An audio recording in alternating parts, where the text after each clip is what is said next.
I think it's recording. So this is the finished product, which looks god awful on the rear side for the thermo fans. I've just added a couple of bolts in here, and what that did was really made it quite rigid, even though it's just a flat piece of aluminium. So they're the 14-inch fans, high volume apparently, they tell me. And we've gone from these little 10-inch ones, which came with the second radiator I bought after we couldn't fit the shroud and fans from the Aussie Desert Cooler.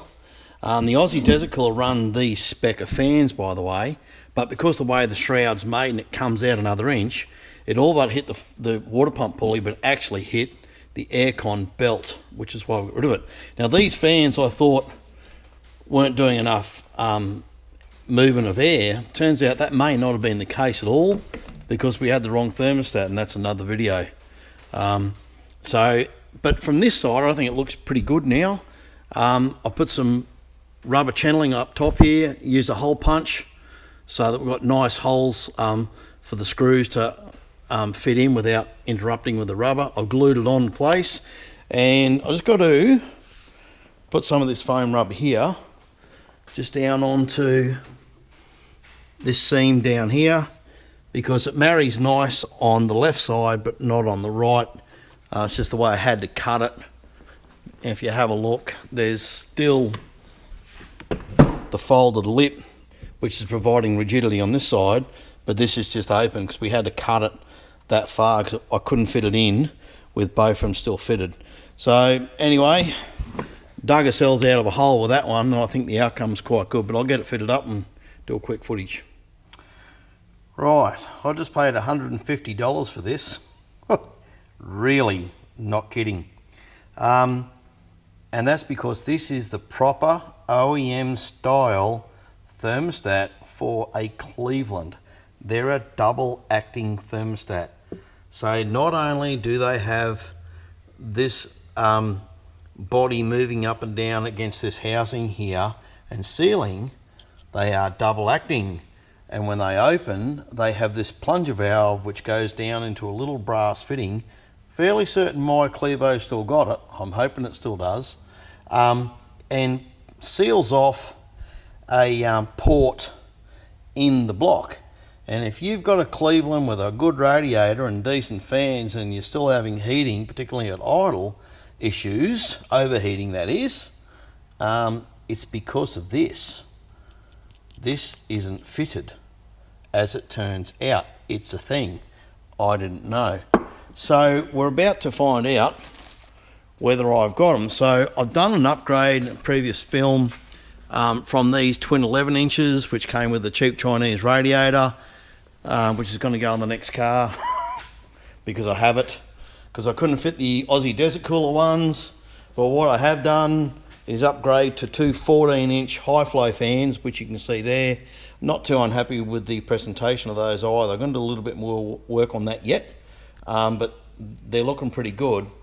If you can see them, they're not insignificant. A lot more airflow, but we are taking the car to Alice Springs, and there's a long parade, I understand, for the Sumnats. Now, I've talked about this before, and look at this. This is the magnet that's inside this radiator filter assembly. So look at that. These radiator filters have their place. Obviously it's magnetic, and despite your best efforts to clean out your block, look at that. And this block was flushed and dipped and all those things, and God knows I cleaned the heads out, but we still are picking up crap from the build and, you know, all the rest of it. So yeah, you don't want that through your radiator core. And they do, Aussie did, oh excuse me, oh pardon me, do make quite a point of, it's a good idea, a lot of builders do, to put in a filter assembly before you build your engine. So just taking them out, So we'll clean them up and before we put them back in. And now I'll just rip the thermostat itself out. I'm going to lose a bit of fluid here, unfortunately. Just trying to think how I can mitigate that somewhat. Try and suck it out. I'll have a go at that because I'd rather not put fluid. We've got this height of fluid here, and obviously we're going to go down to that bolt there. So I'll just see if we can get some fluid out of this girl and recover it. This is just a portion of the crap that magnet was holding. I'd say it was under half actually. I end up taking it outside and air pistoling the thing off. So yeah, radiator filters. Second time I've cleaned it out and I've been thoroughly impressed with the amount of crap that it catches. So obviously it's coming from the block to the radiator, and you know, it is 2 years old now, an old Cleveland engine, and yeah, okay, we dipped it and it should be all spotless, but we all know how these things go, and it's clean in there. It is very clean, so good. What else are we doing? I wasn't happy with the paint job on the thermostat housing or the hardware. The hardware was pretty badly pitted, so I've just taken this opportunity to change the hardware out, put some better hardware, and give it a quick paint before we shove it back in. Righto, so the way I'm going to attack this is using my brake bleeder. Kid you not. I've obviously thoroughly cleaned it, and it's spotless with methylated spirits. Blew it all out there, pistol, blah blah blah, flush metho through it, because brake fluid flushes best with metho, as I understand. And then I've got my washing bucket, cleaned it all out, hot water, so that's all clear. So now we can go in, shove the tube down into there, and we'll suck out the fluid to a level where we're not going to make a mess and get green stain all over our engine. We'll see how it goes. Righto, so that was pretty successful, and I used the vacuum to clean out the reservoir where there was still some crap hanging around. Radiator looks pretty good. Fluid is quite good. No need to bin that. That's nothing wrong with that. That's good. Unfortunately, on a completely unrelated subject to the car, my dear old VF1000 tank has launched itself. And yeah, I haven't had an eye on it for about a month.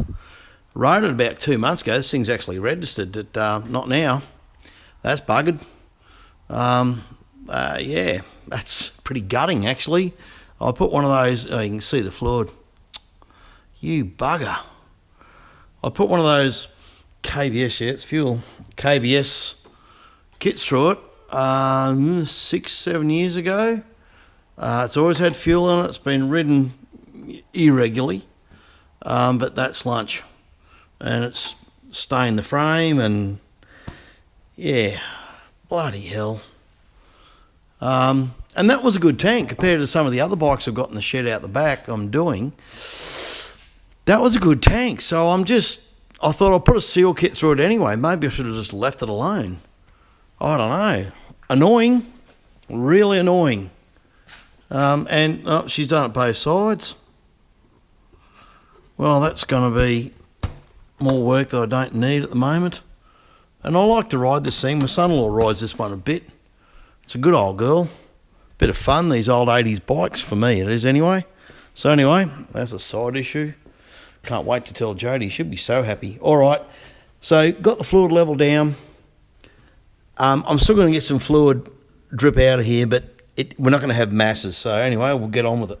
All right, a long time between drinks. And I've decided that I don't like the performance of the 351 as she stands at the moment. To me, for something that's got roller cam and ported heads and closed chamber and the ignition, the extractors, roller cam, roller rockers, right valve springs for that it's leaving a bit of horsepower on the table. And I think it's the red line inlet manifold. So much research and apparently this is the way to go. There is stacks and stacks of dyno tests on small block Ford, Holden, Chev, whatever you want to call it, and dual plane's the way to go. And importantly, these are port matched, as in each inlet tube is the same length. And I thought about that and went, you know what, that's really going to make a lot of sense, because if you've got different length runners, then you've got a different torque pattern for each cylinder. Or in the case of the Redline inlet manifold that we're running there, single plane inlet manifolds have their place, but you sort of get what I mean when looking at the side where we can see something. Look at the length of the forward ones and then look at the ones in the middle, and they're about half the length. So and there's plenty of evidence to suggest that people have damaged high performance engines, and this isn't a high performance engine, it's reasonable, due to running the wrong inlet manifold. And certainly everything indicates that low end torque, which is what we're chasing for this engine, is going to be much better off with one of these bad boys. So reckon I got a good price on this. There's an invoice here, I think. What did we pay? What did we pay? There we go, $765. And I think that was that delivered. I think it was. Yeah, there you go. It was $695 plus 60 freight. South Australia, I think. I don't know where that came from. Anyway, there we are. Now I was just talking to Jody, and we're going to leave it a la naturel as well. And I love this. I reckon that looks cool. There's a bit of cool for you.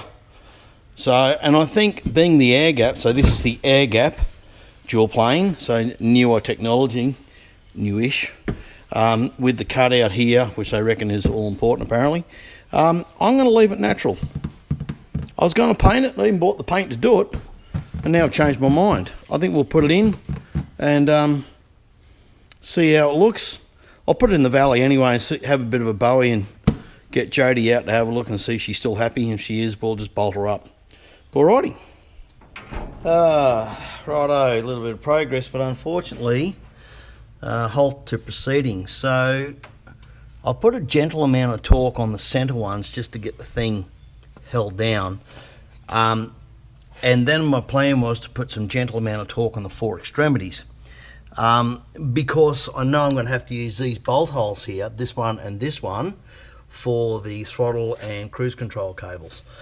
So here's the problem, Houston. That's got torque on it and it's thread bound. So the posts on the older Brock are about 1 centimetre short compared to, I'd say, factory, because I'm using factory bolts and what the Redline had. So solution, I'm hoping I've got enough of these. So these are exhaust bolts off the original Cleveland manifolds, and I just don't throw out hardware, and it's probably going to save my ass today. So hopefully I've got enough of the longer ones in stock. I'm trying to think what we know. I think we need 8. Yes, we need 8. 8. So here's hoping. We'll play 100,000 pickup now, which I played yesterday actually. I play quite often, emptying out this box of hardware, and I've got 2 others. I'll go scrounging through and see if we can't do it and get ourselves out of trouble here, because a bolt supplier is 70k from me. That's the closest one. Anyway, righto, we had enough.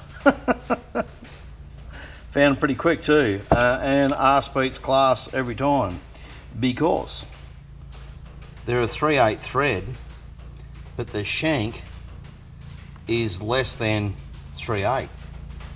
They're about 9mm or something like that. So as a consequence, they don't thread bound.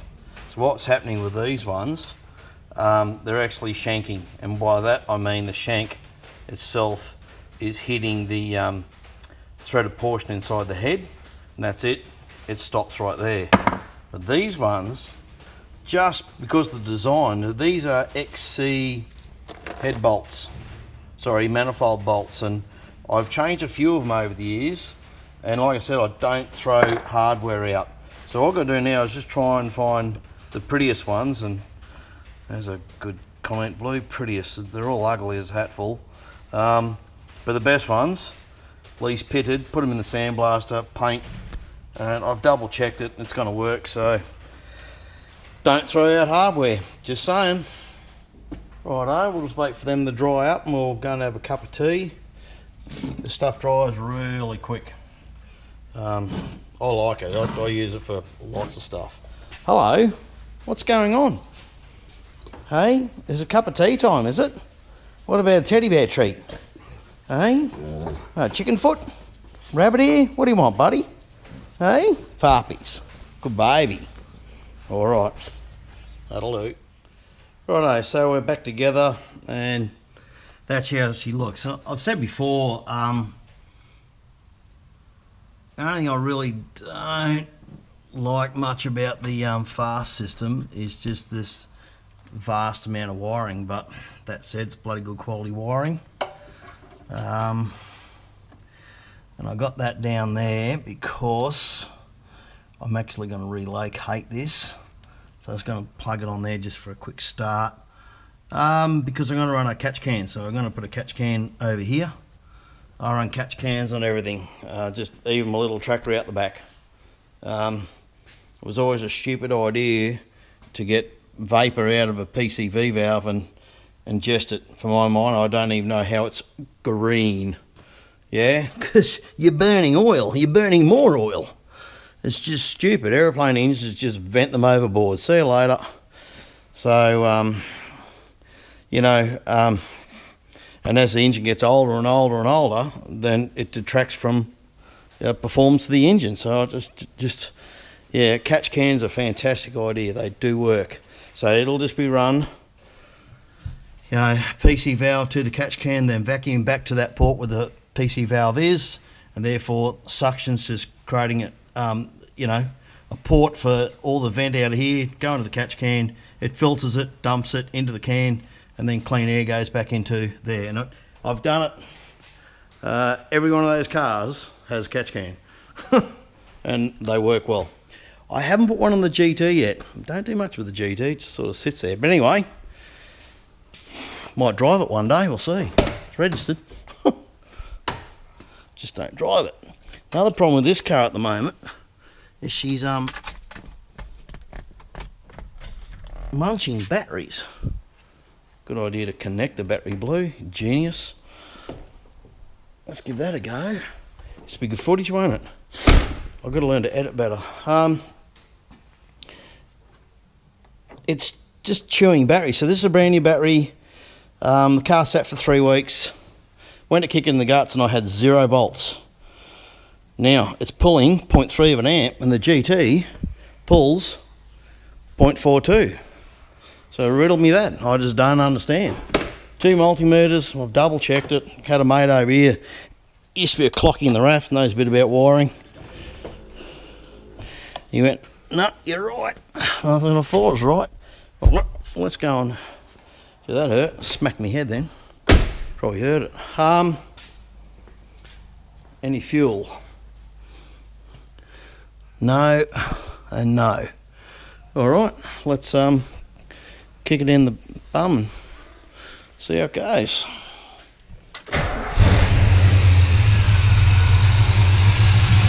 Goes all right, eh?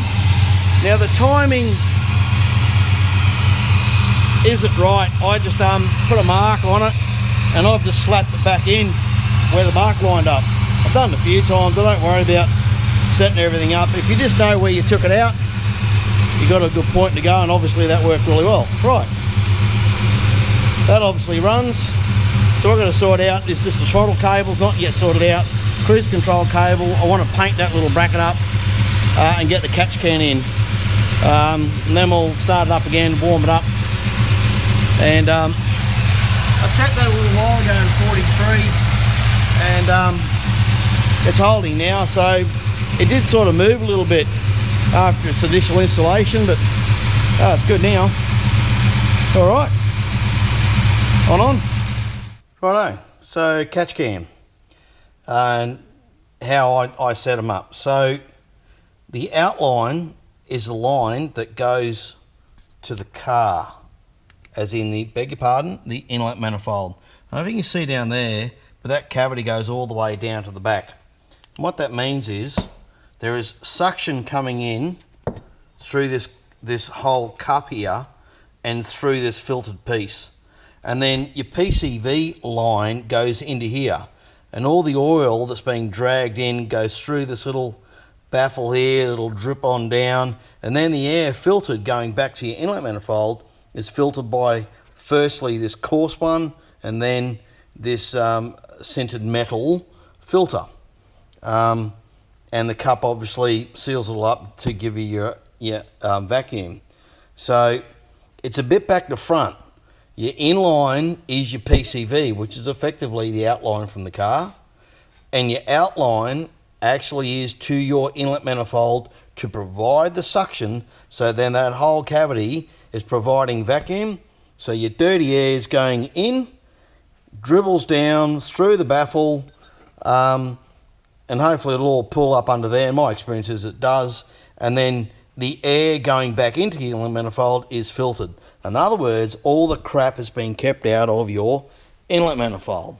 So like I said, I've done this a few times. The first time I did to a turbo engine, the turbo territory, which anyone that's followed me knows that's now missing out of the shed, so we have this territory. Now with the turbo, you do it back to front. You don't use I didn't use the PC valve at all. I used the inlet tube to the turbo, right? And I'm trying to remember now. And then the which was this box effectively. I'd have to go and get Sean to bring the car back because that's who bought it off me, my panel beater. But anyway, this one's using the PCV out, right? So that provides all your dirty air, and then the suction is going just straight to the inlet manifold. And yes, that's the inlet manifold on an FG. They look a bit different. And I've just noticed that line's a bit kink, so I'm going to cut that and modify it. That's a move since I've had the car, so since I've done the install, so I'll fix that now I've seen it.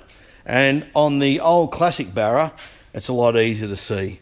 So PCV out, over to your catch can, and then your vac line back to the manifold pickup point, which was down there, which used to go to the PCV. Doesn't anymore. So all you're doing is creating a loop that used to go PCV to manifold. Now you've got this to catch all the crap. That's effectively it. And now I've seen that, I'm going to have to fix it. Righto, so I fixed that. I'm glad I filmed it now. And I thought I'll just see much oil's in the bloody thing. I can't remember last time I looked at it, but there you go.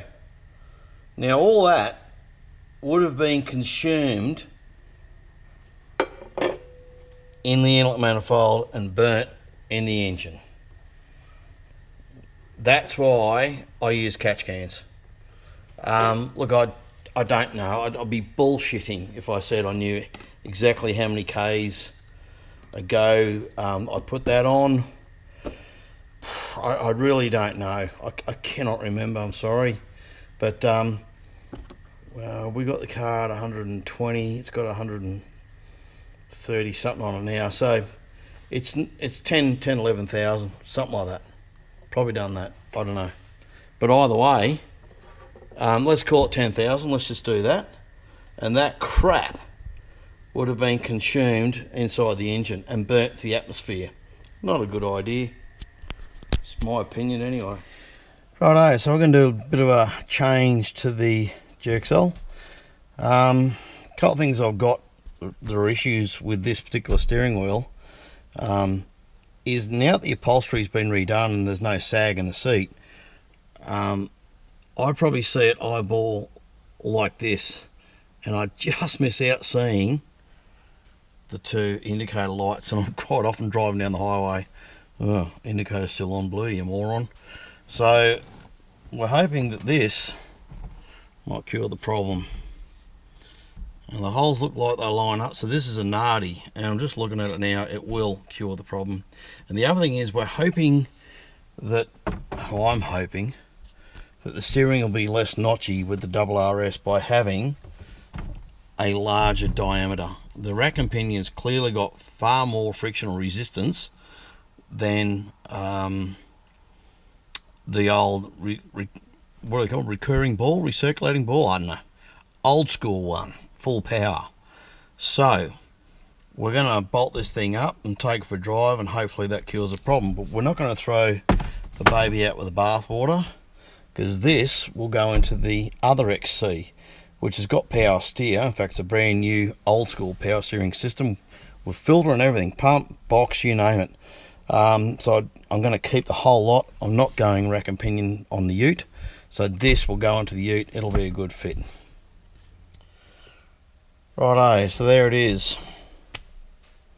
And then you put this ring over it, and that's how it looks, except it doesn't.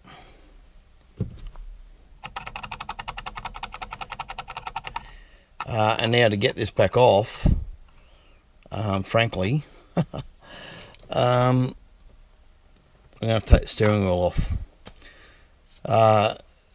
This is a problem born of a SAS Boss and a Nardi steering wheel. Obviously the thickness of the plate on a Nardi must be a lot thicker than just a thin plate of steel, which the SAS has. So I'm going to come up with a solution. I'll get back to you. Righto, I can get this to work using the Nardi centerpiece, but there's going to be another problem down the track, and that is, well, first I'll explain why I can use it. The thickness of the material here where my finger is wider than it is down here. So if you put it through this nice little plate here and then assemble it like that, which I believe is how it should go, then it'll hold firm. So it's a tight fit. I rang the dealer up, Tassie Autosport. He seemed to think it went the other way. It does not.